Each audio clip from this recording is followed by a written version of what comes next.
영국 출신 공급망 전문가가 뉴욕 호텔에서 리모컨을 눌렀을 뿐인데 발칵 뒤집어졌습니다. 25년간 글로벌 제조업을 분석해온 그가 한국 기업들에게 특별한 제안을 받았거든요. 세계 최대 바이어들이 3년간 한국 우선 계약을 체결하겠다고 했습니다. 하지만 정작 놀라운 건 따로 있었습니다. 한국 수출의 20%를 차지하는 반도체가 미국과 중국 사이에서 완전히 새로운 룰을 만들고 있다는 것이었습니다. 가전에서 자동차, 배터리에서 조선까지 한 나라가 이렇게 완성품을 납품할 수 있다는 게 믿어지지 않았거든요. 더욱 충격적인 건 글로벌 기업들이 위험을 피해 한국으로 몰려오고 있다는 사실이었습니다. 경제 전쟁의 한복판에서 한국이 줄을 타는 게 아니라 다리를 놓고 있었다는 거죠. 도대체 한국이 무슨 마법을 부린 걸까요? 공급망 전문가를 완전히 뒤바꿔 놓은 그 놀라운 한국의 이야기. 지금 바로 시작합니다. 안녕하세요. 저는 런던에서 글로벌 제조업과 공급망 전략을 분석하는 에릭 로웰입니다. 25년간 이 일을 해오면서 세계 곳곳의 공장과 항만을 다녔는데 솔직히 말씀드리면 한국에 대해선 별다른 관심이 없었어요. 그냥 아시아의 작은 제조업 국가 중 하나 정도로 생각했거든요. 그런데 작년 가을 뉴욕 출장에서 묵은 호텔에서 제 생각이 완전히 바뀌기 시작했습니다. 객실에 들어가서 습관적으로 TV 리모컨을 눌렀는데 화면 한 구석에 떠오른 로고가 LG였어요. 옆방 동료는 삼성 TV를 쓰고 있더라고요. 처음엔 그냥 우연이라고 생각했는데 로비에서 만난 독일 바이어가 이상한 말을 했어요. 가전 쪽은 이제 한국으로 표준화됐다고 하면서 유럽 시장에서도 프리미엄 라인은 거의 한국 제품이라고 하더군요. 저는 그때까지 브랜드보다는 원가와 납기에만 관심이 있었거든요. 그런데 그 독일 친구 말이 계속 머리에 남았습니다. 며칠 뒤 프랑크푸르트 전시회에 갔을 때 정말 놀랐어요. 가전 전시관의 프리미엄 구역을 한국 브랜드들이 완전히 점령하고 있었거든요. 냉장고, 세탁기, TV, 에어컨까지 말이에요. 유럽 현지 브랜드들은 구석으로 밀려나 있고요. 더 놀라운 건 물류팀 브리핑에서 들은 이야기였습니다. 한국발 제품들의 리드타임 변동폭이 가장 낮다는 거예요. 중국은 원가는 저렴하지만 납기 변동이 크고 독일은 품질은 좋지만 리드타임이 길다고 했어요. 그런데 한국은 품질과 납기를 모두 잡았다는 겁니다. 그때 제가 노트에 쓴 문장이 있어요. 브랜드는 광고가 아니라 리드타임으로 완성된다고 말입니다. 세탁기 한 대 뒤에는 배와 칩과 항만이 모두 연결되어 있다는 걸 그때 처음 깨달았거든요. 유럽 고객들과 미팅을 하면서 더 흥미로운 사실을 알게 됐어요. AS 네트워크 만족도에서도 한국 브랜드들이 최상위권이라는 거예요. 제품을 팔고 끝나는 게 아니라 사후 서비스까지 글로벌 표준을 만들어가고 있었습니다. 그런데 정말 신기한 건 이런 현실을 제가 그동안 전혀 모르고 있었다는 거예요. 공급망 전문가라고 자부했는데 호텔 리모컨 하나 누르기 전까지는 한국의 이런 위상을 몰랐던 겁니다. 그날 밤 호텔방에서 다시 생각해보니 리모컨을 눌렀을 뿐인데 공급망이 켜졌다는 표현이 딱 맞더라고요. TV 화면 너머로 한국의 거대한 제조 시스템이 보이기 시작했거든요.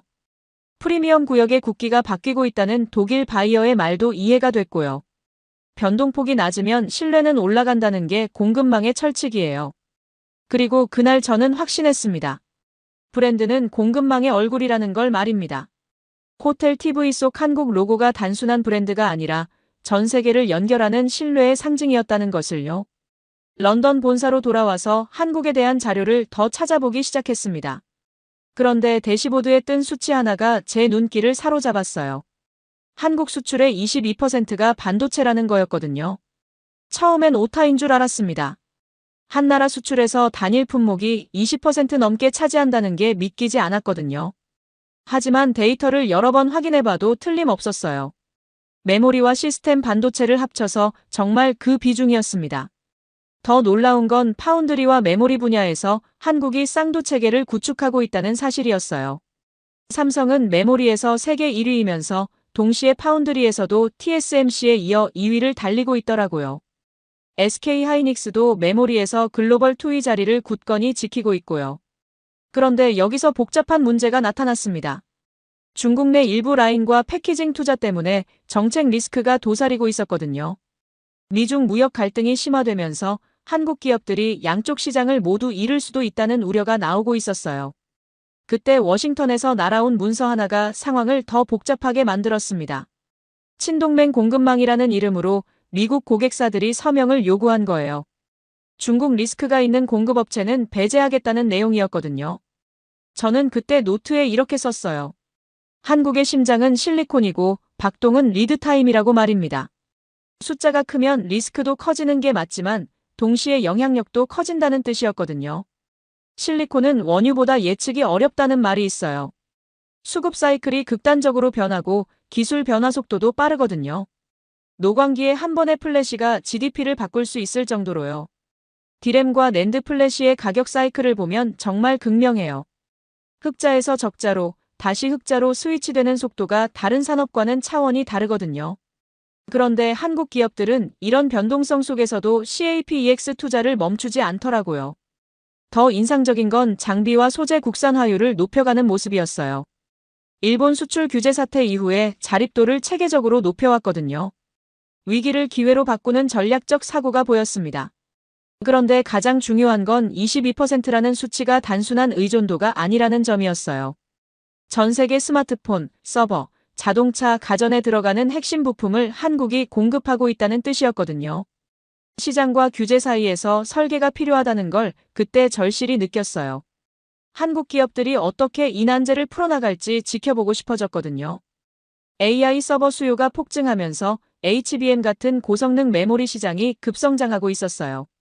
그리고 이 분야에서 한국의 기술적 우위가 더욱 벌어지고 있다는 분석도 나오고 있었고요. 그날 밤 정리한 결론은 이거였습니다. 22%는 위험이 아니라 책임이라는 것. 전 세계가 한국의 실리콘에 의존하고 있으니 한국이 그만큼 중요한 역할을 맡고 있다는 뜻이었거든요. 반도체 수치를 보고 나니 더 깊이 파고들고 싶어졌어요. 그래서 워싱턴과 상하이를 오가며 현장 분위기를 직접 느껴보기로 했습니다. 미중 갈등의 한복판에서 한국이 어떤 위치에 있는지 궁금했거든요. 먼저 워싱턴에 갔을 때의 일이에요. 상무부 브리핑룸에서 규제와 보조금 조건표를 설명하는 걸 들었는데 정말 복잡하더라고요. 칩스법부터 인플레이션 감축법까지 한국 기업들이 지켜야 할 규정이 한 트럭 분량이었어요. 담당자가 설명하는 걸 들어보니 핵심은 중국 연관성을 최대한 차단하면서 미국 내 생산 기반을 확대하라는 거였어요. 하지만 동시에 기존 투자 자산을 완전히 포기하라는 것도 아니었고요. 애매한 부분이 많았습니다. 이틀 뒤 상하이로 날아가서 현지 합작사 임원들을 만났어요. 그들은 완전히 다른 이야기를 하더라고요.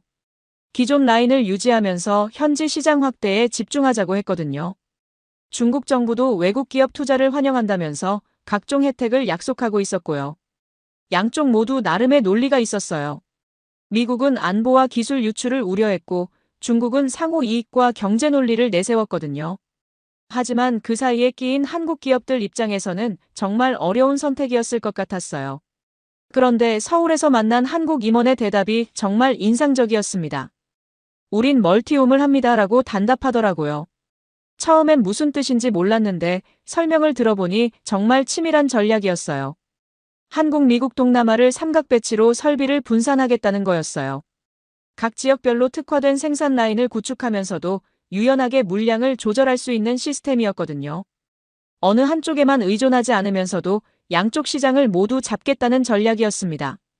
더 놀라운 건 이게 임시방편이 아니라는 점이었어요. 장기적인 글로벌 전략으로 설계된 거더라고요. 지정학적 리스크가 계속 높아질 걸 예상하고 미리 분산 체계를 구축한 겁니다. 규제는 언어이고 해석은 기술이라는 말을 그때 처음 들었어요. 같은 규정이라도 어떻게 해석하고 대응하느냐에 따라 결과가 완전히 달라진다는 뜻이었거든요. 한국 기업들은 이 해석 기술에서 정말 뛰어나다는 걸 느꼈어요. 보조금 클리프 리스크라는 개념도 흥미로웠습니다. 정부 지원이 갑자기 끊어질 때를 대비해서 자립 경영 구조를 미리 만들어 놓는 거예요. 의존하지 않으면서도 혜택은 최대한 활용하는 균형 감각이었어요. 금융과 보험까지 연계해서 정치적 리스크를 해지하는 방법도 배웠습니다. PRI 보험이라고 해서 정부 정책 변화로 인한 손실을 보상받는 상품도 있더라고요. 단순히 정치적 판단에만 의존하지 않고 금융 기법으로도 리스크를 관리하는 거였어요. 그때 깨달은 게 있어요. 원산지는 국기지만 신뢰지는 시스템이라는 것. 어디서 만들었느냐보다는 어떤 시스템으로 관리되고 있느냐가 더 중요해졌다는 뜻이었거든요. 지도보다 레이어가 중요해졌다는 표현도 마음에 들었어요. 법률 레이어, 기술 레이어, 금융 레이어를 종합적으로 고려해야 한다는 뜻이었거든요. 한국 기업들은 이런 다층적 사고에서 정말 앞서 있다는 생각이 들었습니다. 멀티홈은 타협이 아니라 설계였다는 결론에 도달했어요. 양쪽 모두를 만족시키면서도 자신들의 이익을 최대화하는 정교한 전략이었거든요. 그리고 이런 전략을 실행할 수 있는 기업 역량과 정부 지원이 뒷받침되고 있다는 점도 인상적이었습니다. 반도체만으로는 한국의 진면목을 다 볼 수 없다는 걸 깨달았어요. 그래서 다른 제조업 분야도 직접 둘러보기로 했습니다. 첫 번째 목적지는 헝가리였어요. 부다페스트 근교에 있는 한국 배터리 공장에 도착했을 때 귀를 먹먹하게 만드는 생산 라인 소음이 인상적이었어요.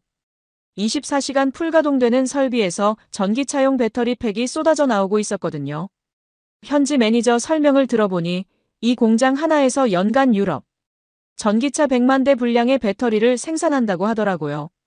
그것도 주요 완성차 업체들의 까다로운 품질 기준을 모두 만족시키면서 말이에요. 더 놀라운 건 현지 고용 효과였어요. 직접 고용만 3,000명이 넘고 간접 고용까지 합치면 10,000명 이상의 일자리가 생겨났다고 하더라고요. 지역 경제에 미치는 파급 효과가 정말 컸습니다. 그 다음 목적지는 디트로이트였어요. 미국 자동차의 심장부에서 한국 전장 부품들이 어떤 평가를 받는지 궁금했거든요.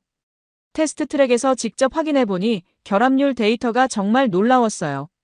현지 품질 담당자가 보여준 자료에 따르면 한국산 전장 부품의 초기 불량률이 업계 평균의 절반 수준이었어요. 특히 배터리 관리 시스템이나 모터 제어 장치 같은 핵심 부품에서 성능이 탁월했거든요. 한국 협력업체들이 현지의 기술 지원 센터까지 운영하면서 실시간 대응 체계를 갖춘 것도 인상적이었어요. 문제가 생기면 몇 시간 내에 엔지니어가 도착해서 해결책을 제시한다고 하더라고요. 세 번째로 부산항을 방문했을 때는 정말 압도됐습니다. 거대한 컨테이너선 야드에서 한국이 건조한 초대형 선박들을 직접 봤거든요. 2만 TEU급 컨테이너선이 줄지어 서 있는 모습은 정말 장관이었어요. 조선업 관계자 설명에 따르면 한국이 세계 초대형 컨테이너선 시장의 70% 이상을 점유하고 있다고 하더라고요. 그것도 단순히 큰 배만 만드는 게 아니라 친환경 연료를 사용하는 차세대 선박까지 개발하고 있었어요. LNG 연료 추진선, 암모니아 연료선, 수소 연료 전지선까지 다양한 친환경 선박을 세계 최초로 상용화하고 있다는 설명을 들었어요. 탄소 중립 시대에 대비한 선제적 투자였던 거죠. 더 흥미로운 건 배터리와 조선이 연결되는 지점이었어요. 전기 추진 선박용 대용량 배터리 시스템을 한국에서 통합 개발하고 있더라고요. 육상의 전기차 기술이 해상으로 확장되는 모습이었거든요. 유럽으로 돌아가서 완성차 업체들과 미팅을 했을 때 들은 이야기가 정말 인상적이었어요. 충전망과 배터리 벤더로는 한국이 가장 안정적이라는 평가였거든요. 기술력과 공급 안정성을 모두 인정받고 있었던 겁니다. 한 독일 OEM 임원이 한 말이 기억에 남아요. 한국은 부품이 아니라 완성을 납품한다고 하더라고요. 단순히 개별 부품을 공급하는 게 아니라 시스템 전체를 통합해서 솔루션으로 제공한다는 뜻이었어요. 실제로 유럽의 각종 표준서와 인증서를 보면 한국 기업들의 이름이 계속 늘어나고 있었어요. 과거에는 독일이나 일본 기업들이 주도했던 기술 표준 제정에서도 한국의 목소리가 커지고 있었거든요. LFP와 니켈계 배터리의 포트폴리오 구성도 전략적이었어요. 가격 경쟁력이 중요한 시장에서는 LFP를, 성능이 중요한 고급 시장에서는 니켈계를 공급하면서 전 영역을 커버하고 있었거든요. 조선업의 수주 잔량도 놀라웠어요. 향후 3년치 물량이 이미 확보되어 있고 친환경 선박 주문이 급증하고 있다고 하더라고요. 환경 규제가 강화될수록 한국 조선업의 경쟁력이 더 부각되는 구조였어요. 그날 저녁 호텔에서 정리한 결론이에요. 셀부터 선박까지 한 나라에 이 모든 게 다 있었다는 것. 공급망은 품목이 아니라 합창이라는 표현이 딱 맞더라고요. 각 분야가 따로 놀지 않고 유기적으로 연결되어 시너지를 만들어내고 있었거든요. 바다는 조선을 기억하고 도시는 배터리를 기억한다는 문장도 써놨어요. 한국의 제조업이 단순히 물건을 만드는 게 아니라 미래를 설계하고 있다는 생각이 들었거든요. 팬데믹을 겪으면서 공급망의 중요성을 뼈저리게 느꼈어요. 그래서 한국이 어떻게 위기 관리를 하는지 직접 보고 싶었습니다. 특히 팬데믹, 수에즈 운하 봉쇄, 우크라이나 전쟁이라는 3중 충격을 어떻게 극복했는지 궁금했거든요. 한국의 주요 제조업체들과 미팅을 하면서 가장 인상적이었던 건 그들의 체크리스트 문화였어요.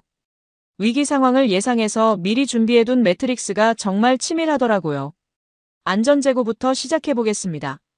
다른 나라 기업들이 재고를 부담으로 여길 때 한국 기업들은 전략적 자산으로 봤어요.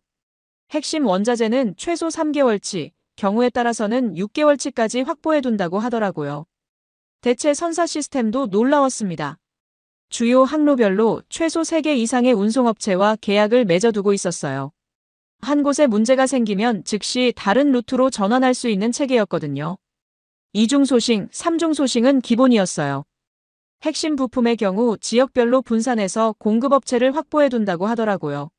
아시아, 유럽, 북미에 각각 백업 공급처를 두는 시기였습니다. 그런데 더 놀라운 건 사이버 보안과 OT 시스템 분리였어요. 제조 설비와 인터넷을 물리적으로 분리해서 해킹 공격을 원천 차단하는 시스템이었거든요. 랜섬웨어 같은 공격이 생산 라인까지 침투하지 못하도록 막는 거였어요. 정전과 파업에 대비한 BCP 리허설에도 참여해볼 기회가 있었어요. 정말 실전 같더라고요. 전력 공급이 중단됐다는 가정하에 비상 발전기로 전환하고 핵심 라인부터 우선 복구하는 시나리오였어요. 파업 상황도 시뮬레이션 해봤는데 대체 인력 투입부터 임시 생산 라인 운영까지 정말 체계적이었습니다. 노사 갈등이 생산에 미치는 영향을 최소화하는 방안들이 세세하게 준비되어 있었거든요. 위기는 그들의 일상 메뉴였다는 표현이 딱 맞더라고요. 위기를 예외 상황이 아니라 정상 업무의 일부로 보는 관점이었어요. 그래서 실제 위기가 닥쳤을 때도 당황하지 않고 매뉴얼대로 대응할 수 있었던 거죠. 포워더 다변화 전략도 인상적이었어요. 물류업체 의존도를 특정 업체에 집중하지 않고 분산시키는 거였거든요. 한 업체가 문제를 일으켜도 전체 물류가 마비되지 않도록 하는 시스템이었습니다. 항로 회피 시뮬레이션도 정기적으로 실시한다고 하더라고요. 수에즈 운하가 막히면 희망봉 루트로, 말라카 해협에 문제가 생기면 롬복 해협으로 우회하는 시나리오들을 미리 검토해둔다는 거였어요. 티어2, 티어3 공급처까지 가시화하는 작업도 놀라웠습니다. 직접 거래하지 않는 하위 협력업체들의 상황까지 실시간으로 모니터링하는 시스템이었거든요. 공급망 어디선가 문제가 생기면 즉시 파악할 수 있었어요. ESG와 컴플라이언스까지 연동해서 관리하는 것도 인상적이었어요. 환경 규제 위반이나 노동 문제가 있는 협력업체는 미리 걸러내는 시스템이었거든요. 평판 리스크까지 사전에 차단하는 거였습니다. 그들은 운을 시스템으로 대체했다는 생각이 들었어요. 운에 의존하는 대신 철저한 준비와 시스템으로 불확실성을 관리하고 있었거든요. 탄력성은 거창한 철학이 아니라 체크리스트라는 말이 정말 와닿더라고요. 국가도 회사처럼 연습하면 강해진다는 것도 깨달았습니다. 정부 차원에서도 재난 대응 훈련을 정기적으로 실시하고 민관 합동으로 위기 시나리오를 점검한다고 하더라고요. 실제로 코로나 팬데믹 때 한국의 대응을 보면서 전 세계가 놀랐잖아요. 마스크 생산 급증, 진단키트 대량 공급, 백신 위탁 생산까지 신속하게 해결했거든요. 이런 대응력이 하루아침에 나온 게 아니라 평소 준비의 결과였다는 걸 이해하게 됐어요. 위기 관리는 단순히 문제에 대응하는 게 아니라 기회로 전환하는 능력이라는 것도 배웠습니다. 한국 기업들은 위기 상황에서 오히려 시장 점유율을 확대하는 경우가 많더라고요. 경쟁사들이 어려워할 때 안정적인 공급을 유지해서 고객 신뢰를 얻는 거였어요. 데이터와 시스템에만 집중하다 보니 정작 중요한 걸 놓치고 있다는 생각이 들었어요. 그래서 경기도에 있는 한국 공장을 직접 방문해서 현장 사람들을 만나보기로 했습니다. 첫날 아침 일찍 생산 라인에 들어갔을 때의 일이에요. 한 베테랑 기사가 설비 소리만 들어도 이상을 잡아낸다는 이야기를 들었거든요. 정말인지 궁금해서 옆에서 지켜봤는데 실제로 기계 소리가 평소와 조금 다르다면서 점검을 지시하더라고요. 나중에 확인해보니 정말 미세한 이상이 있었어요. 진동 센서로는 감지되지 않는 수준이었는데 사람의 귀로 먼저 알아챈 거였거든요. 25년간 같은 설비를 다뤄온 경험과 직감이 첨단 센서보다 정확했던 겁니다. 야간 교대 크루들과도 이야기를 나눠봤어요. 라인 다운 제로분을 목표로 한다면서 서로 교차 근무를 하면서도 연속성을 유지하는 노하우가 정말 대단하더라고요. 주간팀에서 발견한 문제점을 야간팀이 이어받아서 해결하고 다시 다음 주간팀에게 전달하는 시스템이었어요. 더 인상적인 건 품질에 대한 자부심이었어요. 현장 반장이 한 말이 아직도 기억에 남아요. 불량은 우리 이름에 난 흠이라고 하더라고요. 단순히 회사 제품이 아니라 자신의 작품이라는 마음으로 일한다는 뜻이었거든요. 한 젊은 엔지니어와 대화했을 때도 놀랐어요. 미국과 유럽의 서로 다른 규격을 동시에 만족시키는 설계를 혼자서 해냈다고 하더라고요. 기술적으로 상당히 복잡한 문제였는데 포기하지 않고 해결책을 찾아낸 거였습니다. 그때 깨달은 게 있어요. 브랜드는 결국 사람의 습관이라는 것. 아무리 좋은 설비와 시스템이 있어도 그것을 운영하는 사람들의 마음가짐과 역량이 최종 품질을 결정한다는 거였거든요. 현장 제한 제도인 카이젠 시스템도 인상적이었어요. 작은 개선 아이디어라도 적극적으로 받아들여서 실제 공정에 반영한다고 하더라고요. 1년에 몇천 건의 제안이 나오고 그중 절반 이상이 실제로 적용된다는 통계를 보고 놀랐습니다. 자격증과 숙련 등급 체계도 체계적이었어요. 단순히 경력만으로 판단하는 게 아니라 실제 기술 수준을 객관적으로 평가해서 등급을 매기는 거였거든요. 그리고 상위 등급으로 올라갈 때마다 처우도 개선되는 시스템이었습니다. 휴먼 팩터 설계라는 개념도 처음 알았어요. 사람이 실수하기 쉬운 부분을 미리 파악해서 시스템적으로 예방하는 거였거든요. 단순히 주의하라고 교육하는 게 아니라 구조적으로 실수가 일어나지 않도록 만드는 거였어요. 작업자 휴식 공간도 잘 설계되어 있었습니다. 단순히 쉬는 공간이 아니라 피로를 효과적으로 해소할 수 있도록 과학적으로 설계된 거였거든요.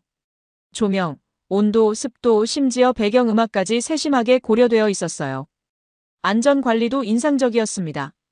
규정을 지키라고 강요하는 게 아니라 왜 그런 규정이 필요한지를 이해시키는 교육 방식이었거든요. 그래서 사람들이 자발적으로 안전 수칙을 지키게 되는 문화가 형성되어 있었어요. 그들의 자존심이 스펙을 완성했다는 생각이 들었어요. 기술적인 요구사항을 만족시키는 것을 넘어서서 자신만의 기준을 더 높게 설정하고 있었거든요. 고객이 요구한 것보다 더 좋은 품질을 만들어내려는 장인 정신이 보였습니다. ISO보다 더 강한 것은 반장의 눈썰미라는 표현을 썼어요. 국제 표준도 중요하지만 현장에서 오랫동안 쌓인 경험과 노하우가 더 중요하다는 뜻이었거든요. 라인의 품격은 매뉴얼이 아니라 태도가 만든다는 것도 깨달았습니다. 한국의 제조업이 강한 이유를 조금 이해할 수 있었어요. 단순히 설비나 기술만 좋은 게 아니라 그것을 다루는 사람들의 마음가짐과 역량이 뒷받침되어 있었거든요. 그리고 그런 사람들을 존중하고 지원하는 기업 문화도 인상적이었습니다. 기술 혁신도 중요하지만 결국 사람이 핵심이라는 걸 다시 한번 확인했어요. 아무리 자동화가 진행되어도 사람의 판단력과 창의성을 완전히 대체할 수는 없다는 거였거든요. 한국이 이 부분에서 정말 경쟁 우위를 가지고 있다는 생각이 들었습니다. 현장에서 사람들을 만나고 나니 고객들의 반응도 궁금해졌어요. 한국의 이런 역량을 글로벌 시장에서는 어떻게 평가하고 있는지 직접 확인해보고 싶었거든요. 먼저 미국의 한 대형 바이어와 미팅을 했어요. 그들이 보여준 장기 공급 MOU 초안을 보고 정말 놀랐습니다. 한국 우선 조항이 명문화되어 있었거든요. 동일한 조건이라면 한국 공급업체를 우선적으로 선택하겠다는 내용이었어요. 그 이유를 물어보니 답이 명확했어요. 지난 3년간의 공급 실적을 보면 한국 업체들의 납기 준수율이 98%를 넘는다는 거였거든요. 품질 클레임률도 업계 평균의 3분의 1 수준이었고요. 더 중요한 건 위기 상황에서의 대응력이었어요. 팬데믹이나 자연재해 같은 예상치 못한 상황에서도 공급을 중단하지 않았다는 점을 높이 평가하고 있었습니다. 신뢰성이 가격보다 중요해진 시대라는 걸 실감했어요. 유럽의 한 리테일 체인과도 미팅을 가졌는데 그들은 화이트라벨 확대 계획을 설명해줬어요. 한국에서 OEM으로 생산한 제품을 자사 브랜드로 유럽 전역에 판매하겠다는 거였거든요. 품질 대비 가격 경쟁력이 탁월하다는 평가였습니다. 흥미로운 건 브랜드 파워보다 제조 역량을 더 중시하는 추세였어요. 소비자들도 어디서 만들어졌는지에 관심이 많아졌다고 하더라고요. 메이드 인 코리아라는 표시가 품질 보증서 역할을 한다는 얘기까지 들었어요. 동남아의 한 OEM 업체와는 정말 흥미로운 협력 모델을 논의했어요. 한국과 공동 조달을 통해서 원가를 안정화하겠다는 계획이었거든요. 한국의 기술력과 동남아의 인건비 경쟁력을 결합하는 윈윈 전략이었습니다. 이 업체 CEO가 한 말이 인상적이었어요. 중국은 가격은 좋지만 예측이 어렵고 일본은 품질은 좋지만 융통성이 부족하다면서 한국은 둘 다 만족시키면서도 협력하기 편하다고 하더라고요. 클라우드 협약 사례도 놀라웠습니다. 글로벌 IT 기업이 데이터와 제조를 연동하는 파이프라인을 구축하면서 서울 리전을 우선적으로 선택했다는 거였어요. 기술적 안정성과 정치적 중립성을 모두 인정받은 결과였습니다. 이 IT 기업 임원 설명에 따르면 아시아 태평양 지역의 제조 데이터를 통합 관리하는 허브로 한국을 선택했다고 하더라고요. 지리적 위치, 통신 인프라, 법적 안정성을 종합적으로 고려한 결정이었어요. 금융 쪽에서도 변화가 나타나고 있었어요. 글로벌 투자은행들이 한국 제조업체들에 대한 신용 등급을 상향 조정하기 시작했거든요. ESG 경영과 지속 가능성 측면에서 높은 평가를 받고 있었습니다. SLA와 페널티 조항도 변화하고 있었어요. 과거에는 납기 지연에 대한 벌칙이 강했는데 이제는 오히려 조기 납품이나 품질 우수성에 대한 인센티브가 늘어나고 있었거든요. 공급업체를 파트너로 보는 관점의 변화였습니다. 가격대 안정성의 트레이드오프에서도 균형점이 이동하고 있었어요. 예전에는 가격이 절대적 기준이었는데 이제는 총소유 비용 관점에서 안정성의 가치를 인정하는 추세였거든요. 납기 지연으로 인한 기회비용까지 고려하니까 결국 한국이 더 경제적이라는 결론이 나오더라고요. 백업 벤더 구조에서도 한국의 위상이 높아지고 있었습니다. 주 공급업체가 아니어도 백업 공급업체로는 반드시 포함시킨다는 기업들이 늘어나고 있었어요. 위기 상황에 대비한 보험 같은 역할이었거든요. 세계는 위험을 피해 한국으로 모였다는 표현을 썼어요. 지정학적 불안정성이 높아질수록 안전한 공급처에 대한 수요가 늘어나는데 한국이 그런 역할을 하고 있다는 거였거든요. 핵심 축은 지도에 찍히지 않는다는 것도 깨달았습니다. 물리적 위치보다는 계약서와 신뢰관계가 더 중요해진 시대라는 뜻이었어요. 공급망의 수도는 공장보다 계약서가 정한다는 표현도 마음에 들었습니다. 수요가 움직이면 축이 바뀐다는 것도 확인했어요. 고객들이 능동적으로 한국을 선택하기 시작하면서 글로벌 공급망의 중심축이 서서히 한국 쪽으로 이동하고 있었거든요. 이런 변화가 단기적 현상이 아니라 장기적 트렌드라는 확신이 들었습니다. 이제 마지막 퍼즐 조각을 맞춰볼 시간이 왔어요. 한국이 단순히 현재 상황에서만 유리한 게 아니라 미래에도 지속 가능한 경쟁 우위를 가지고 있는지 확인하고 싶었거든요. 먼저 메모리 반도체의 미래를 살펴봤어요. AI 붐으로 인한 HBM 수요 폭증이 정말 인상적이었습니다. 고성능 컴퓨팅의 필수적인 고대역폭 메모리에서 한국의 기술적 우위가 더욱 벌어지고 있었거든요. 삼성과 SK하이닉스가 차세대 HBM 개발에서 경쟁하면서 서로의 기술력을 끌어올리는 선순환 구조도 흥미로웠어요. 한 나라 안에서 이런 고수준의 기술 경쟁이 벌어진다는 게 다른 나라들로서는 부러운 상황이었거든요. AI 서버 시장 분석을 해보니 향후 5년간 연평균 40% 이상 성장할 것으로 예상됐어요. 그리고 이 시장에서 한국의 메모리가 차지하는 비중은 더욱 커질 전망이었습니다. 단순한 용량 경쟁이 아니라 성능과 전력 효율성까지 고려한 통합 솔루션 경쟁이었거든요. 탄소 중립과 연계된 생태계 변화도 주목할 만했어요. 배터리에서 조선, 철강, 석유화학까지 연결되는 탄소 순환 경제 모델을 한국이 선도하고 있었거든요. 각 산업이 따로 놀지 않고 유기적으로 연결되어 시너지를 만드는 구조였습니다. 예를 들어 철강에서 나오는 부생가스를 화학 원료로 활용하고 석유화학에서 나오는 폐열을 배터리 생산에 활용하는 식이었어요. 전체적으로 탄소 배출량은 줄이면서도 생산성은 높이는 혁신적인 모델이었거든요. 동맹형 표준 제정에서도 한국의 위상이 높아지고 있었어요. 안전, 보안, 데이터 보호 분야에서 미국, 일본, 유럽과 함께 글로벌 기준을 만들어가는 역할이었거든요. 단순히 기준을 따라가는 게 아니라 만드는 쪽에 참여하고 있었습니다. 특히 사이버 보안 분야에서는 한국의 경험과 기술력이 높이 평가받고 있었어요. 북한의 지속적인 사이버 공격에 대응하면서 축적된 노하우가 글로벌 표준 제정에 반영되고 있었거든요. 동남아와의 협력 관계도 전략적으로 발전하고 있었습니다. 한국이 기술과 자본을 제공하고 동남아가 인력과 시장을 제공하는 상호 보완적 구조였어요. 이를 통해 중국에 대한 과도한 의존도를 줄이면서도 아시안의 공급망을 강화하는 효과가 있었습니다. 베트남, 인도네시아, 말레이시아 등과의 제조업 파트너십이 점점 깊어지고 있었어요. 단순한 하청 관계가 아니라 기술 이전과 현지 인력 양성까지 포함한 종합적 협력 모델이었거든요. CCUS 기술과 재생에너지 PPA 연계도 주목할 만했어요. 탄소 포집과 활용 기술에서 한국이 선도적 역할을 하면서 제조업의 친환경 전환을 이끌고 있었거든요. 재생에너지 구매 계약도 대규모로 체결해서 탄소 중립 목표 달성에 앞장서고 있었습니다. 한아세안과 미이유를 잇는 규범 허브 구상도 흥미로웠어요. 서로 다른 지역의 규제와 표준을 조화시키는 중간 다리 역할을 한국이 할 수 있다는 아이디어였거든요. 지리적으로도 정치적으로도 적절한 위치에 있다는 장점을 활용하는 전략이었습니다. HBM 패키징과 전력 수급망 통합도 혁신적이었어요. 단순히 메모리를 만드는 게 아니라 시스템 전체의 전력 효율성까지 고려한 통합 설계였거든요. 데이터 센터의 전력 소비를 획기적으로 줄일 수 있는 기술이었습니다. 그때 확신했어요. 우리는 더 이상 값싼 물류를 찾지 않는다는 것. 대신 확실한 파트너를 찾고 있다는 거였거든요. 가격 중심의 경쟁에서 신뢰 중심의 협력으로 패러다임이 바뀌고 있었습니다. 축이 되려면 무게보다 균형이 필요하다는 표현도 썼어요. 한국이 글로벌 공급망의 중심이 되는 이유는 단순히 규모가 커서가 아니라 여러 요소들 사이의 균형을 잘 맞추고 있기 때문이라는 뜻이었거든요. 지도는 바뀐다는 확신도 들었어요. 그리고 바뀌는 쪽에 한국이 서 있다는 것도 분명했습니다. 제조업의 미래는 단순한 생산 경쟁이 아니라 신뢰와 지속 가능성을 기반으로 한 생태계 경쟁이 될 거라는 예감이 들었거든요. 그리고 그런 경쟁에서 한국이 가장 유리한 위치에 있다는 걸 확인할 수 있었습니다.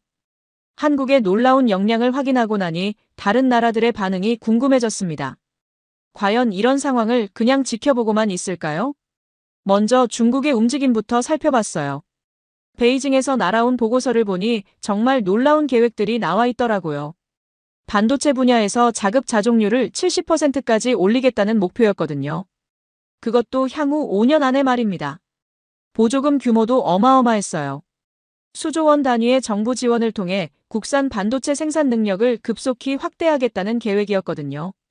특히 메모리보다는 로직 반도체에 집중 투자해서 한국과 정면 승부를 피하는 전략 같았어요. 더 우려스러운 건 공급망 재편 압력이었습니다. 중국 내에서 사업하는 글로벌 기업들에게 현지 조달 비율을 높이라는 압박을 가하고 있었거든요. 한국 기업들의 중국 시장 점유율에 직접적인 타격을 줄 수 있는 정책이었어요. 유럽의 반응도 흥미로웠습니다. 독일과 프랑스 중심으로 유럽 자급자족 정책이 강화되고 있었거든요. 반도체법, 배터리법, 그린딜 등을 통해 역내 생산을 늘리려는 움직임이 가시화되고 있었어요. 프랑스 정부 관계자와의 대화에서 들은 이야기가 인상적이었습니다.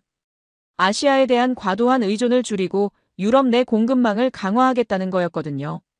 한국도 예외가 아니라는 뉘앙스였어요. 관세 장벽 우려도 현실화되고 있었습니다. 반덤핑 조사라는 명목으로 한국 제품에 대한 관세를 올리려는 움직임들이 여러 국가에서 나타나고 있었거든요. 특히 철강이나 조선 분야에서 이런 압박이 심해지고 있었어요. 일본의 대응도 주목할 만했습니다. 소재와 장비 분야에서의 우위를 더욱 강화하면서 한국 견제에 나서고 있었거든요. 핵심 소재의 수출 통제를 통해 한국 기업들의 발목을 잡으려는 시도들이 계속되고 있었어요. 그런데 정작 제가 더 걱정되는 건 따로 있었어요. 이런 상황에서 제가 한국에 너무 편향되어 있는 건 아닌가 하는 자기 의심이었거든요. 25년간 쌓아온 객관적 분석 능력이 흔들리는 느낌이었습니다. 동료들과 토론을 해봐도 의견이 갈렸어요. 일부는 제가 한국의 마케팅에 넘어간 거 아니냐고 하더라고요. 실제 데이터보다는 감정적 호감에 치우쳐서 판단하고 있다는 지적이었거든요. 밤늦게 혼자 사무실에 남아서 다시 한번 데이터를 점검해봤어요. 혹시 제가 놓친 부분이나 과장된 부분이 있는지 철저하게 검토했거든요. 하지만 숫자는 거짓말을 하지 않았습니다. 한국의 우위는 여전히 명확했어요. 경쟁국들의 반격이 거세다고 해서 한국의 경쟁력이 갑자기 사라지는 건 아니었거든요. 오히려 더 치열한 경쟁 속에서 한국 기업들이 어떻게 대응하는지가 중요한 변수가 될 것 같았습니다. 그런데 한 가지 우려되는 점이 있었어요. 한국이 지금의 성과에 안주해서 혁신 속도가 늦어질 가능성이었거든요. 경쟁자들이 전력을 다해 추격해오는 상황에서는 더욱 빠르게 앞서 나가야 하는데 과연 그럴 수 있을까 하는 의문이 들었습니다. 하지만 지금까지 본 한국 기업들의 모습을 떠올려 보니 그런 걱정은 기우일 것 같았어요. 위기를 기회로 바꾸는 DNA가 있다고 느꼈거든요. 일본 수출 규제 때도 그랬고 코로나 팬데믹 때도 그랬듯이 말입니다. 객관적 분석가로서의 마지막 양심을 걸고 다시 한번 결론을 내려야겠다는 생각이 들었어요. 감정이나 선입견을 완전히 배제하고 순수하게 데이터만으로 판단해보기로 했거든요. 그런데 제가 한국에 대해 고민하고 있을 때 정말 예상치 못한 상황이 벌어졌어요. 글로벌 경기 침체 징후가 뚜렷하게 나타나기 시작한 겁니다. 먼저 반도체 업계부터 분위기가 싸해지기 시작했어요. 주요 고객사들의 주문량이 급격히 줄어들고 있었거든요. 스마트폰 시장 포화, PC 수요 둔화, 심지어 데이터 센터 투자까지 주춤하다는 소식들이 연일 들려왔습니다. 메모리 가격 사이클이 다운턴에 접어들었다는 분석도 나오고 있었어요. 디램과 낸드 플래시 현물가가 몇 개월째 계속 하락하고 있었거든요. 이런 추세라면 한국 반도체 기업들의 수익성에 직격탄이 될 수밖에 없었습니다. 자동차 업계도 마찬가지였어요. 유럽과 미국에서 전기차 보조금이 축소되면서 수요 증가세가 둔화되고 있었거든요. 그동안 폭발적으로 성장하던 배터리 시장에도 먹구름이 끼기 시작했어요. 조선업계는 더 심각했습니다. 글로벌 해운업계의 과잉 발주로 인한 조정 국면이 시작되고 있었거든요. 컨테이너선 신조 발주량이 전년 대비 50% 이상 감소했다는 통계가 나왔어요. 금융시장의 반응도 예사롭지 않았습니다. 한국 제조업 주가들이 연일 하락세를 보이고 있었거든요. 외국인 투자자들의 이탈도 가속화되고 있어서 시장 전체가 불안한 분위기였어요. 더 우려스러운 건 고객사들의 태도 변화였습니다. 그동안 적극적으로 계약 연장을 추진하던 기업들이 갑자기 신중한 모습을 보이기 시작했거든요. 경기 불확실성을 이유로 장기 계약을 꺼리는 분위기였어요. 한 미국 바이어는 아예 기존 계약 조건을 재검토하자고 제안해왔어요. 물량 감축과 가격 재협상을 요구한 거였거든요.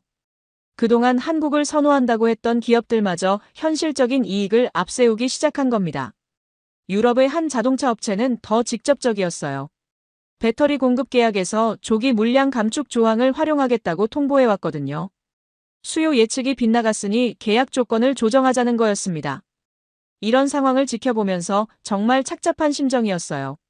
경기가 좋을 때는 모두가 파트너십과 장기적 관계를 얘기하지만 어려울 때는 결국 단기적 이익이 우선이 되는 거더라고요. 한국 기업들의 반응도 궁금했습니다. 과연 이런 위기 상황에서도 지금까지 보여준 안정성을 유지할 수 있을까요? 아니면 다른 나라 기업들처럼 급격한 구조조정에 나설까요? 제가 직접 한국 기업 임원들과 화상회의를 해봤어요. 그들의 대응 방식이 정말 인상적이었습니다. 우선 급작스러운 감산보다는 재고 관리를 통해 충격을 흡수하겠다고 하더라고요. 연구개발 투자도 줄이지 않겠다는 입장이었어요. 오히려 경기 침체기야말로 차세대 기술 개발에 집중할 때라면서 장기적 경쟁력 확보에 더욱 매진하겠다고 했거든요. 고용 유지 방침도 확고했습니다. 단기적 어려움 때문에 숙련 인력을 내보내면 나중에 더 큰 손실이라면서 최대한 고용을 유지하겠다는 의지를 보였어요. 하지만 솔직히 걱정이 앞섰습니다. 이런 원칙적인 대응이 과연 현실적으로 가능할까요? 주주들의 압박과 수익성 악화.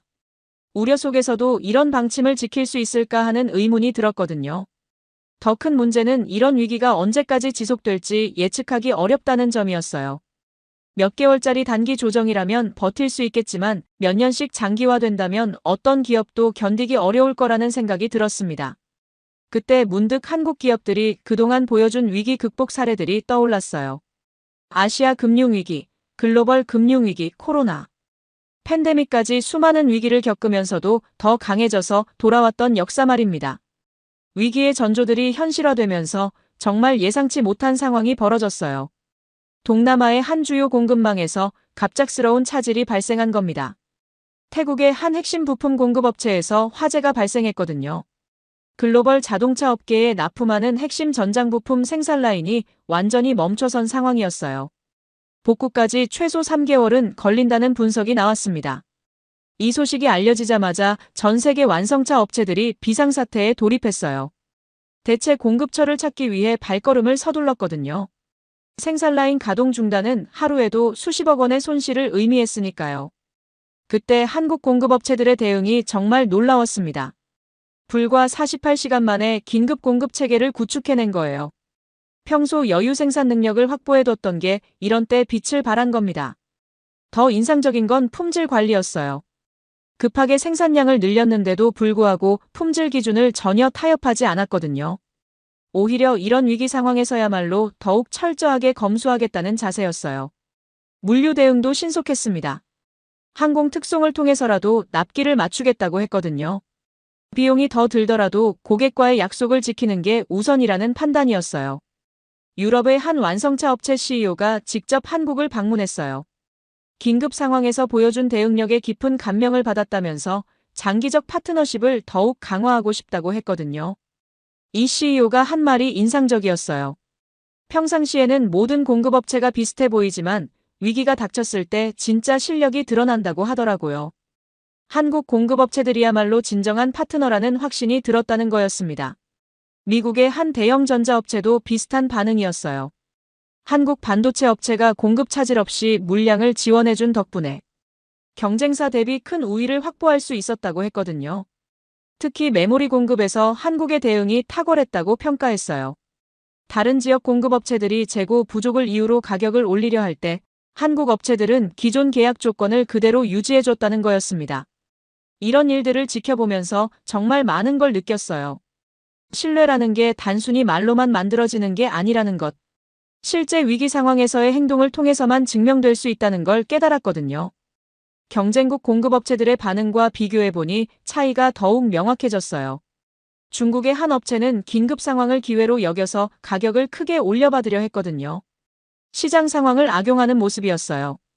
독일의 한 업체는 기술적으로는 문제 없었지만 대응 속도가 너무 느렸어요. 내부 승인 절차가 복잡해서 신속한 의사결정이 어렵다는 한계가 드러났거든요.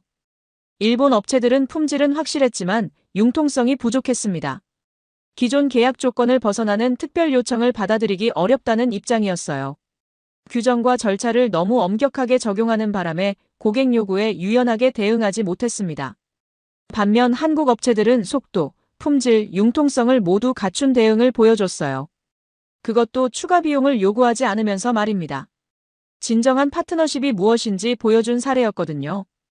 이 사건 이후 글로벌 기업들의 한국에 대한 인식이 확연히 달라졌어요. 단순한 공급업체가 아니라 위기 상황에서도 의지할 수 있는 전략적 파트너로 보기 시작한 거였습니다. 실제로 여러 기업들이 한국 업체와의 계약 비중을 늘리겠다고 발표했어요. 리스크 분산 차원에서도 한국의 비중을 높이는 게 필요하다는 판단이었거든요. 한국 정부의 지원도 인상적이었어요. 긴급 상황에서 통관 절차를 간소화하고 항공 화물, 우선 처리를 지원하는 등 민관이 합심해서 대응한 모습이었거든요. 이런 모든 걸 지켜보면서 확신이 들었어요. 한국이 단순히 제조업이 발달한 나라가 아니라 신뢰할 수 있는 글로벌 파트너라는 것. 그리고 이런 신뢰는 하루아침에 만들어지는 게 아니라 오랜 시간에 걸친 일관된 행동을 통해서만 쌓을 수 있다는 걸 깨달았거든요. 모든 상황을 종합해서 최종 보고서를 작성할 시간이 왔어요. 25년간의 경력을 건 가장 중요한 순간이었습니다. 과연 한국을 핵심 파트너로 추천할 것인가?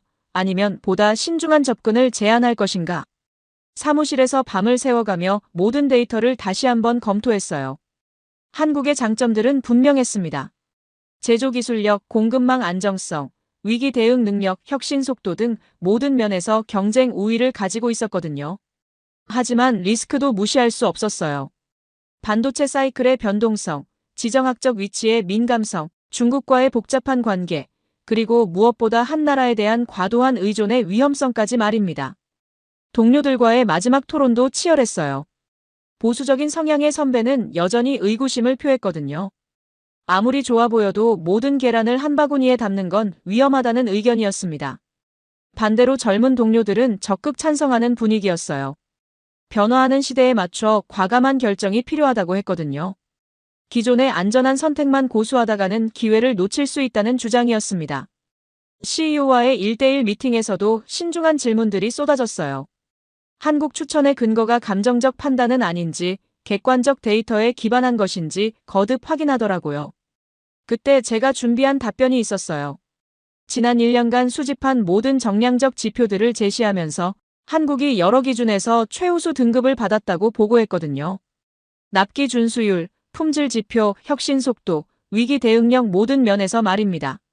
더 중요한 건 미래 전망이었어요. 현재뿐만 아니라 향후 10년을 내다봤을 때도 한국의 우위가 지속될 것으로 예상된다고 분석했거든요. 기술 투자, 인재 육성, 정부 정책 등을 종합 고려한 결과였습니다. 하지만 솔직히 마음 한편으로는 불안했어요. 만약 제 판단이 틀렸다면? 한국에 대한 과도한 믿음 때문에 회사에 손실을 끼친다면? 그런 생각들이 계속 머릿속을 맴돌았거든요. 그런데 문득 지난 몇 개월간의 경험들이 떠올랐어요.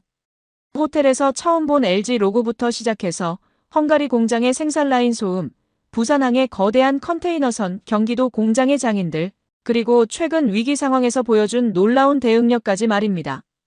이 모든 경험들이 단순한 우연의 일치일까요? 아니면 한국이라는 나라가 가진 본질적인 경쟁력의 발현일까요? 냉정한 분석가로서 후자라는 결론에 도달할 수밖에 없었어요. 데이터는 거짓말을 하지 않습니다. 그리고 제가 본 한국의 모습들은 모두 검증 가능한 사실들이었거든요. 감정에 휩쓸린 게 아니라 철저한 현장 조사와 분석을 통해 얻은 결론이었습니다. 마침내 결심을 굳혔어요. 한국을 핵심 전략 파트너로 추천하되 동시에 리스크 관리 방안도 함께 제시하기로 했습니다. 무조건적인 의존이 아니라 전략적 협력 관계를 구축하자는 제안이었거든요.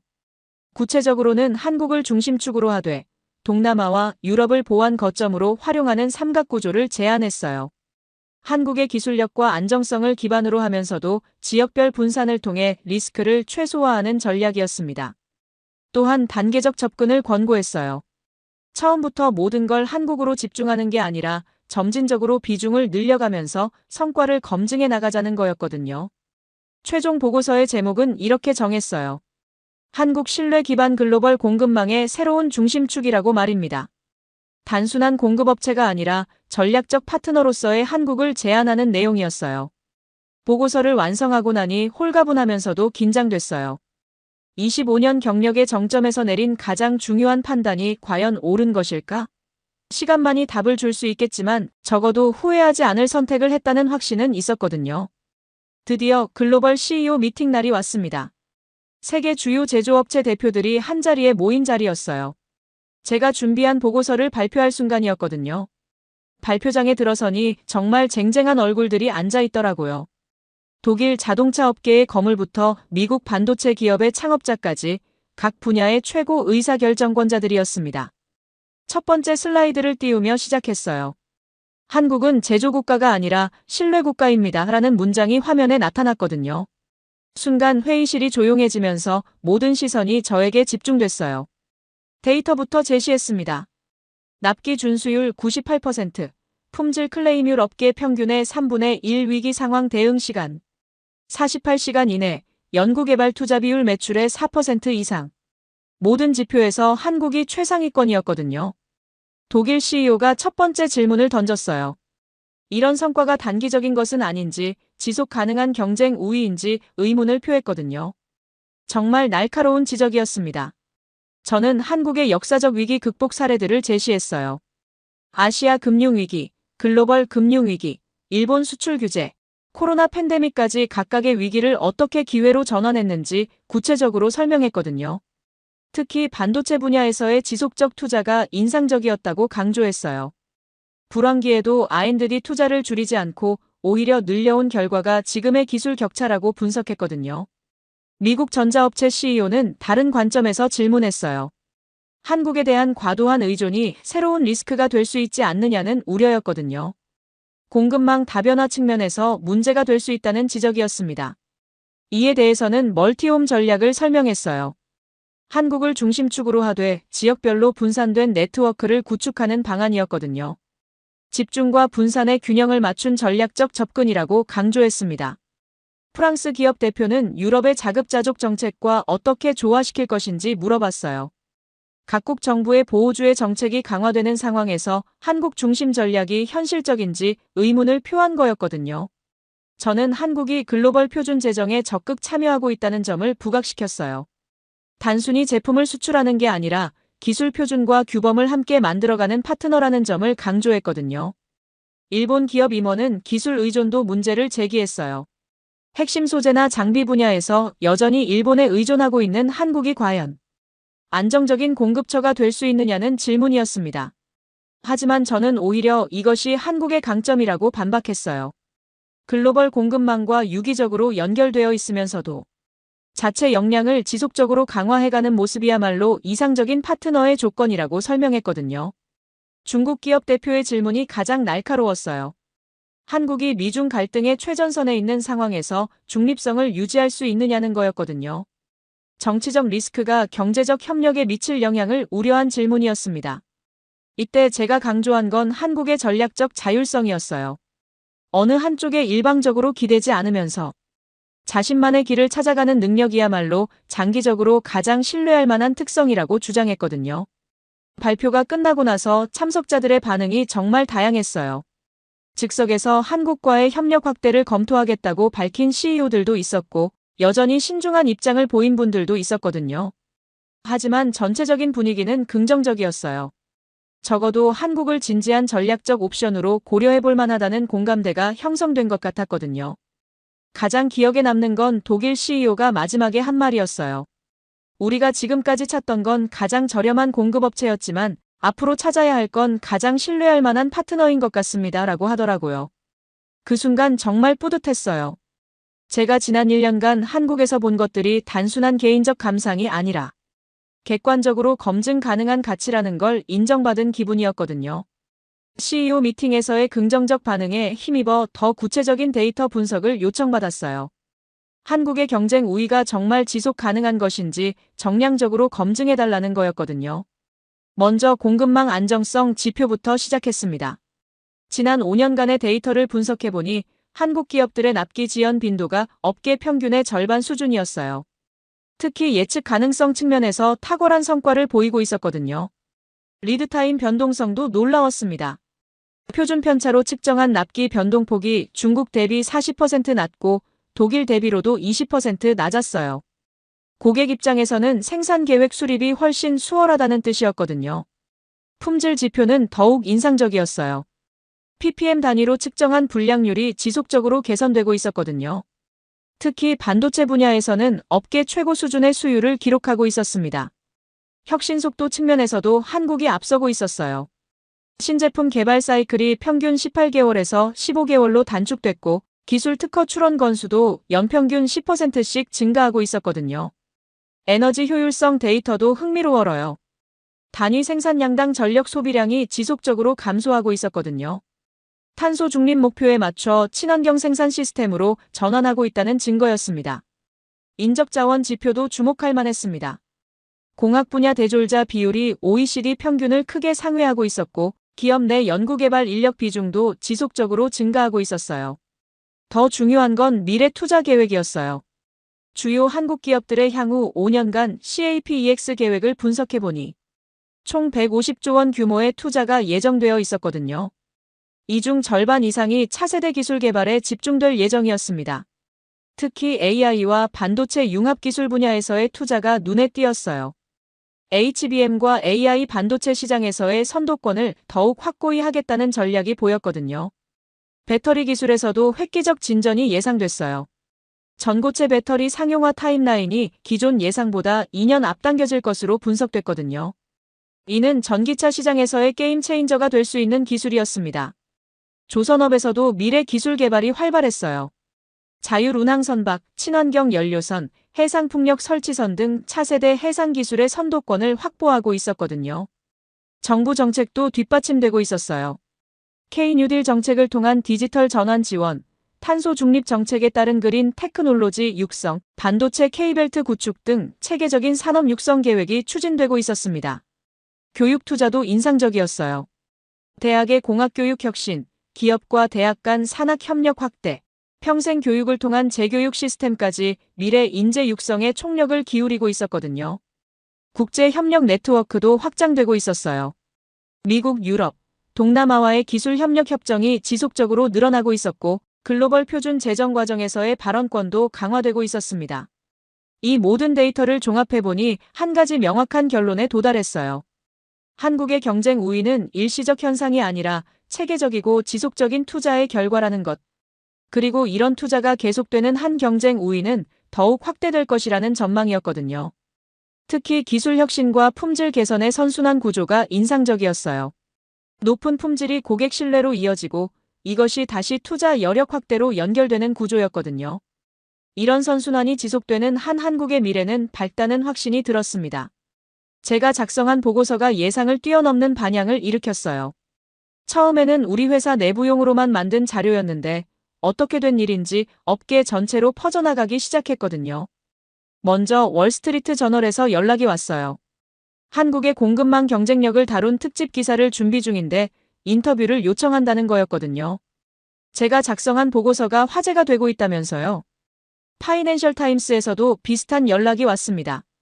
신뢰 기반 공급망이라는 개념이 새로운 트렌드로 주목받고 있다면서 제가 제시한 한국 모델에 대해 더 자세히 듣고 싶다고 했어요. 더 놀라운 건 하버드 비즈니스 리뷰에서도 연락이 온 거였어요. 공급망 전략의 패러다임 변화를 다룬 논문을 게재하고 싶다면서 한국 사례를 중심으로 한 분석을 의뢰했거든요.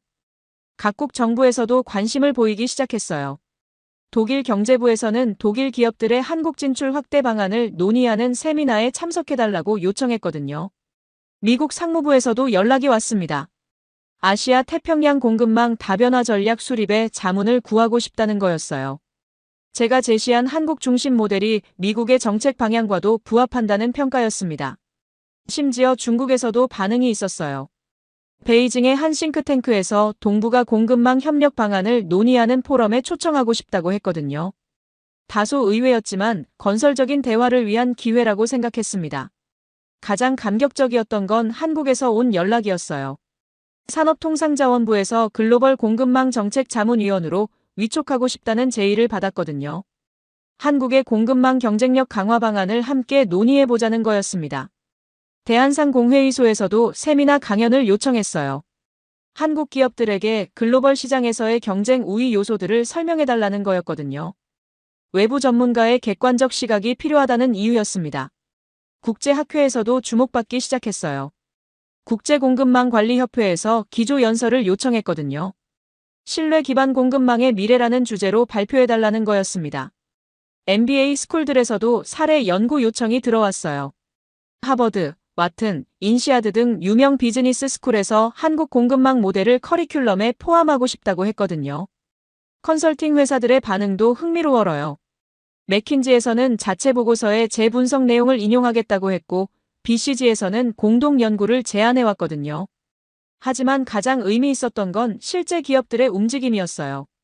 제 보고서를 본 뒤 한국과의 협력을 본격 검토하기 시작한 기업들이 늘어나고 있었거든요. 독일의 한 자동차 부품 업체는 한국의 연구개발센터를 설립하겠다고 발표했어요. 미국의 한 반도체 기업은 한국과의 전략적 제휴를 확대하겠다고 선언했고요. 프랑스의 한 화학업체는 아예 한국 기업과의 합작 투자를 추진하기 시작했어요. 유럽 시장 진출을 위한 전략적 파트너로 한국을 선택한 거였거든요. 투자은행들의 분석 보고서에서도 제 견해가 인용되기 시작했어요. 골드만삭스는 아시아 제조업 전망 보고서에서 한국 우위론을 지지한다고 밝혔거든요. 모건 스탠리도 비슷한 입장이었어요. 글로벌 공급망 재편 과정에서 한국이 최대 수혜국이 될 것이라는 분석을 내놨거든요. 이런 반응들을 보면서 정말 많은 걸 느꼈어요. 제가 개인적으로 느꼈던 한국의 매력이 실제로는 전 세계가 주목할 만한 가치였다는 것. 그리고 시대가 변하면서 사람들이 추구하는 가치도 바뀌고 있다는 걸 확인할 수 있었거든요. 가격에서 신뢰로, 효율성에서 안정성으로, 단기적 이익에서 장기적 파트너십으로. 이런 패러다임 변화의 중심에 한국이 서 있다는 게 정말 놀라웠어요. 한 장의 보고서가 이렇게 큰 파장을 일으킬 줄은 정말 몰랐거든요. 하지만 시대의 요구에 부합하는 내용이었기 때문에 이런 반응이 나온 것 같았습니다. 보고서 파급 효과가 예상을 뛰어넘으면서 정말 놀라운 변화들이 시작됐어요. 글로벌 공급망 업계 전체에 새로운 바람이 불기 시작한 거였거든요. 가장 먼저 변화가 나타난 건 공급업체 선정 기준이었어요. 기존의 가격 중심 평가에서 종합적 신뢰도 평가로 전환하는 기업들이 늘어나기 시작했거든요. 납기 안정성, 품질 일관성, 위기, 대응력, 혁신 역량까지 다면적으로 평가하는 새로운 기준이 확산되고 있었습니다. 글로벌 조달 담당자들 사이에서 한국 모델이라는 용어가 회자되기 시작했어요. 단순한 거래 관계가 아니라 진정한 파트너십을 추구하는 접근 방식을 지칭하는 말이었거든요. 실제로 주요 기업들의 공급업체 다변화 계획에 한국이 핵심 축으로 포함되기 시작했어요. 애플은 아시아 공급망에서 한국의 비중을 크게 늘리겠다고 발표했고, 테슬라도 배터리 공급에서 한국과의 협력을 확대하겠다고 선언했거든요. 독일 자동차 업계의 변화가 가장 극적이었어요. 폭스바겐은 전기차 배터리 공급 계약에서 한국 업체를 최우선 파트너로 선정했고, BMW도 차세대 반도체 부품 조달에서 한국을 중심으로 한 공급망을 구축하겠다고 발표했습니다. 미국 정부의 정책 변화도 주목할 만했어요. 인도태평양 경제 프레임워크에서 한국의 역할을 대폭 강화하는 방안을 검토하기 시작했거든요. 반도체, 배터리, 첨단 소재 분야에서 한미 협력을 전략적으로 확대하겠다는 계획이었습니다. 유럽연합도 디지털 주권 정책에서 한국과의 협력을 늘리는 방향으로 선회했어요.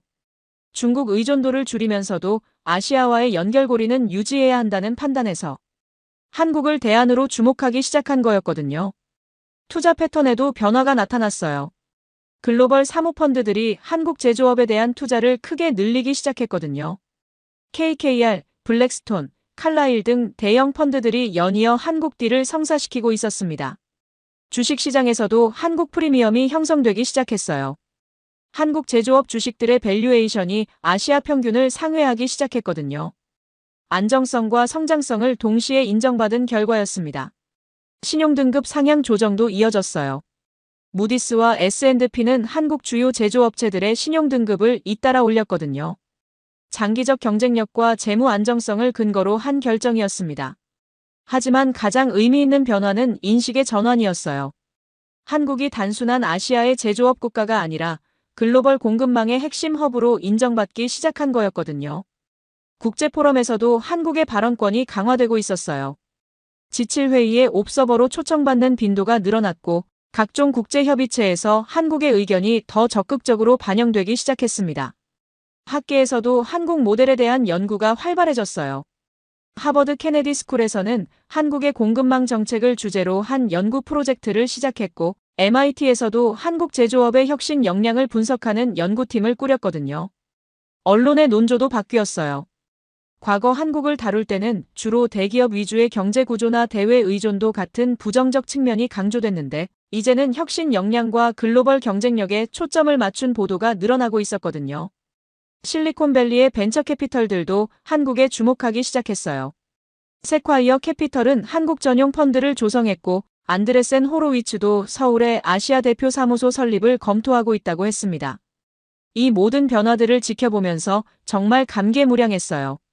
제가 처음 호텔에서 LG 로고를 봤을 때만 해도 이런 일들이 벌어질 줄은 상상도 못했거든요. 패러다임이 바뀌는 순간을 실시간으로 목격하고 있다는 생각이 들었어요. 그리고 그 변화의 중심에 한국이 서 있다는 것도 확인할 수 있었습니다. 제조국가에서 신뢰국가로, 공급업체에서 전략적 파트너로 한국의 위상이 근본적으로 달라지고 있었거든요. 보고서 발표 후 3년이 흘렀어요. 그동안 예측했던 변화들이 실제로 어떻게 전개됐는지 확인하기 위해 다시 한국을 방문했습니다. 그리고 정말 놀라운 변화들을 목격할 수 있었어요. 인천공항에 도착하자마자 느낀 첫 번째 변화는 글로벌 기업들의 간판이었어요. 공항 곳곳에 외국 기업들의 한국 법인 설립을 축하하는 현수막들이 걸려 있더라고요. 독일, 미국, 프랑스 기업들의 아시아 본부가 한국으로 이전했다는 소식들이었습니다. 서울 강남 일대의 모습도 확연히 달라져 있었어요. 글로벌 기업들의 연구개발센터가 속속 들어서면서 새로운 비즈니스 허브가 형성되고 있었거든요. 테슬라 아시아 R&D 센터, BMW 전기차 기술센터, 구글 AI 연구소까지 정말 쟁쟁한 이름들이었습니다. 판교 테크노밸리는 아예 새로운 세계가 되어 있었어요. 한국 기업과 외국 기업의 합작 연구소들이 즐비했고, 각종 스타트업 인큐베이터들도 활발하게 운영되고 있었거든요. 실리콘밸리를 연상케 하는 역동적인 분위기였습니다. 가장 인상적이었던 건 부산 신항의 변화였어요. 3년 전에도 규모가 컸었는데, 이제는 정말 아시아 최대 규모의 스마트 포트로 발전해 있더라고요. 자동화 크레인과 무인 운반 시스템이 도입되어서 물류 효율성이 획기적으로 개선됐다고 했어요. 항만 관계자 설명에 따르면 처리 물동량이 3년 전 대비 50% 이상 증가했다고 하더라고요. 특히 한국을 경유해서 동남아와 유럽을 잇는 환적 화물이 급증했다는 거였습니다. 경기도의 한 공장을 재방문했을 때도 놀랐어요. 생산 라인이 2배로 확장되어 있었고 최신 스마트 팩토리 시스템이 도입되어 있었거든요. AI 기반 품질 관리 시스템과 예측 정비 시스템까지 갖춰져 있더라고요. 현장 관리자와 대화해보니 정말 자신감에 차 있었어요. 글로벌 고객사들의 주문이 쇄도해서 풀가동 중이라고 했거든요. 심지어 추가 투자를 통해 생산 능력을 더 늘릴 계획이라고 하더라고요. 반도체 업계의 변화는 더욱 극적이었습니다. 삼성과 SK 하이닉스의 HBM 생산 능력이 3년 전 대비 5배로 확대되어 있었어요. AI 붐에 따른 수요 급증에 대응하기 위한 결과였거든요. 더 놀라운 건 차세대 메모리 기술 개발 속도였어요. 전고체 배터리와 유사한 개념의 전고체 메모리까지 개발이 진행되고 있다고 하더라고요. 용량과 속도를 동시에 획기적으로 개선할 수 있는 기술이었습니다. 자동차 배터리 분야에서도 혁신이 계속되고 있었어요. 충전 속도가 기존 대비 3배 빨라진 초급속 충전 배터리가 상용화 단계에 접어들었다고 했거든요. 전기차 보급 확산의 게임 체인저가 될 기술이었습니다. 조선업계는 친환경 연료선 분야에서 완전한 독주 체제를 구축하고 있었어요. 암모니아 연료선, 수소 연료 전지선, 풍력 추진선까지 다양한 차세대 선박 기술을 선도하고 있었거든요. 정부 정책도 이런 변화를 뒷받침하고 있었어요. 한국형 뉴딜 정책이 디지털 뉴딜에서 글로벌 뉴딜로 확장되면서 글로벌 기업들과의 협력을 적극 지원하고 있다고 했습니다. 특히 인재 유치 정책이 인상적이었어요. 글로벌 톱 인재들을 위한 특별 비자 제도가 도입되었고 외국인 연구자들을 위한 정주 환경도 크게 개선되었다고 하더라고요. 교육 분야의 변화도 주목할 만했어요. 주요 대학들이 글로벌 기업들과 산학협력을 확대하면서 현장 중심의 교육 과정을 도입하고 있었거든요. 졸업과 동시에 글로벌 무대에서 활약할 수 있는 인재들을 양성하는 시스템이었습니다. 이 모든 변화들을 보면서 한 가지 확신이 들었어요. 한국의 성장이 단순한 양적 확장이 아니라 질적 도약이라는 것. 그리고 이런 변화가 지속 가능한 경쟁 우위의 기반이 되고 있다는 걸 확인할 수 있었거든요. 예측이 현실이 되는 놀라운 속도감도 실감할 수 있었어요. 3년 전에 제가 보고서에서 전망했던 것들이 예상보다도 빠른 속도로 실현되고 있었거든요. 한국의 실행력과 적응력을 다시 한번 확인하는 순간이었습니다. 한국의 변화를 직접 목격한 뒤 더 큰 그림을 보고 싶어졌어요. 한국을 중심으로 한 글로벌 공급망 네트워크가 실제로 어떻게 구축되고 있는지 확인하고 싶었거든요. 먼저 동남아 지역부터 살펴봤습니다.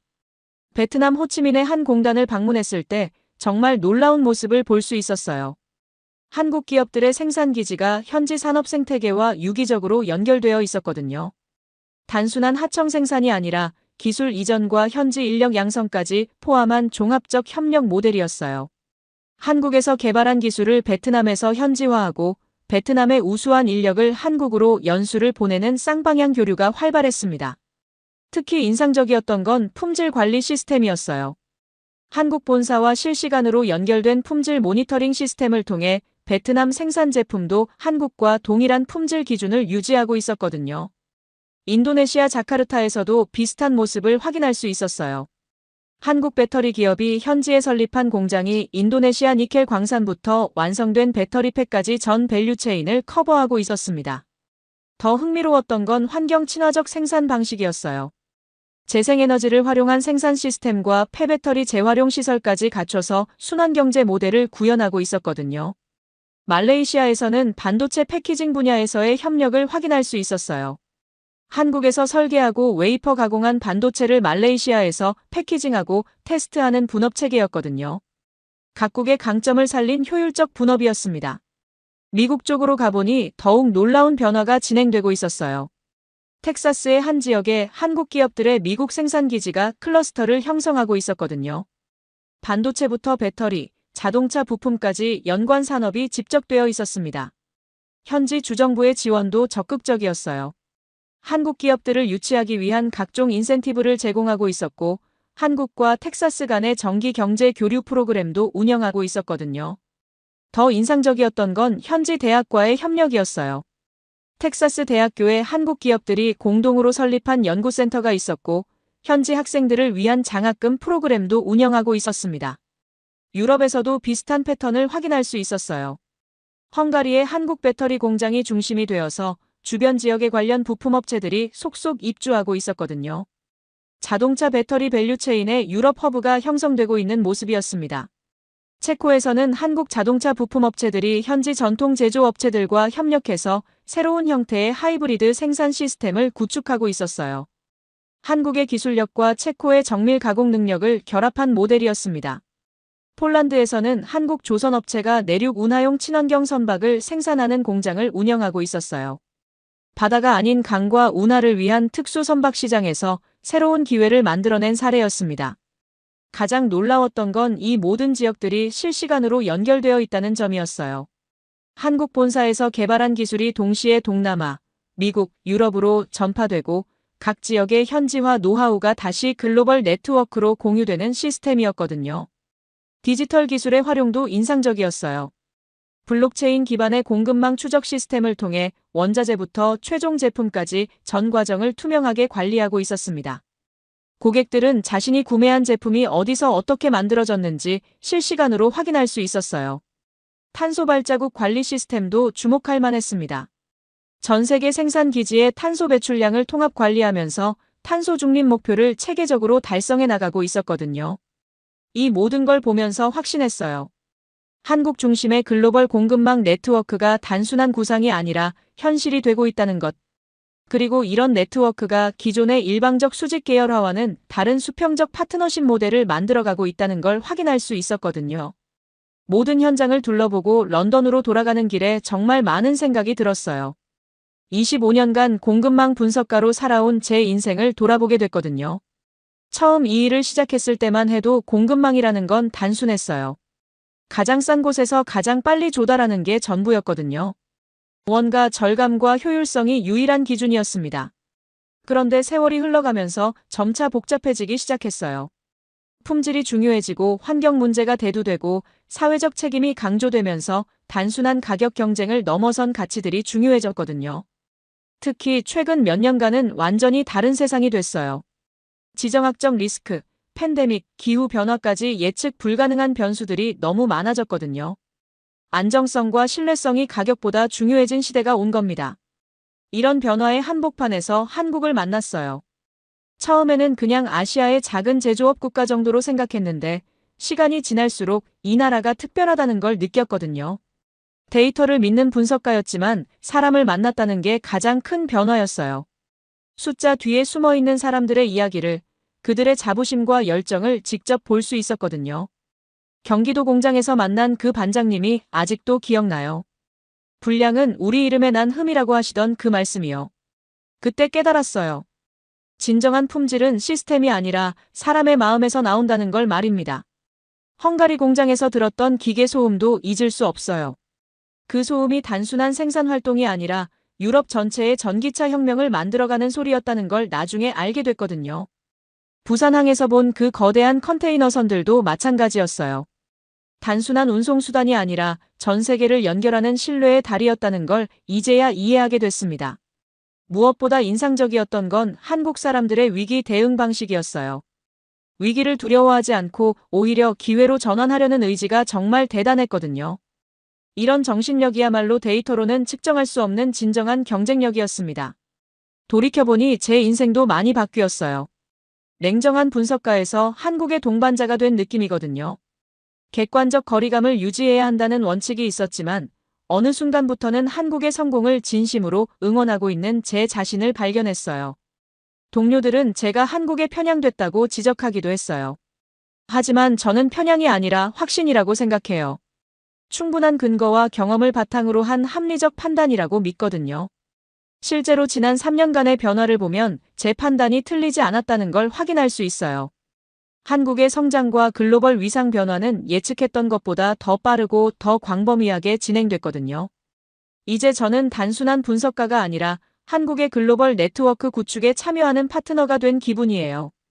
제 보고서를 통해 많은 기업들이 한국과의 협력을 시작했고 그 결과로 새로운 가치가 창출되는 걸 지켜볼 수 있었거든요. 한국 정부에서 자문위원으로 위촉해준 것도 정말 영광스러웠어요. 외국인의 시각에서 한국의 발전 방향을 함께 고민해달라는 신뢰를 보여준 거였거든요. 가장 보람을 느끼는 건 제가 브릿지 역할을 하고 있다는 점이에요. 서구 기업들과 한국 기업들 사이의 이해를 돕고 상호 신뢰를 구축하는데 조금이나마 기여하고 있다는 생각이 들거든요. 25년 전 이 일을 시작할 때는 상상도 못했던 일이에요.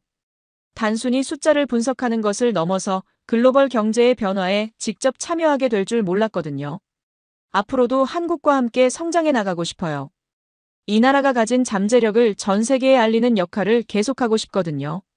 그리고 한국 모델이 다른 나라들에게도 영감을 줄 수 있기를 바랍니다. 3년 만에 다시 뉴욕에 와서 같은 호텔에 묵게 됐어요. 우연의 일치였지만 정말 묘한 느낌이 들었거든요. 모든 것이 시작된 그 자리에서 지금의 상황을 돌아보고 싶었습니다. 객실에 들어가서 습관적으로 TV 리모컨을 눌렀어요. 3년 전과 마찬가지로 LG 로고가 화면에 떠올랐지만 제가 느끼는 감정은 완전히 달랐거든요. 이제는 단순한 브랜드 로고가 아니라 글로벌 신뢰의 상징으로 보였어요. 창밖을 내다보니 맨해튼의 야경이 펼쳐져 있었어요. 3년 전에도 같은 풍경이었지만 제 시각은 완전히 바뀌어 있었습니다.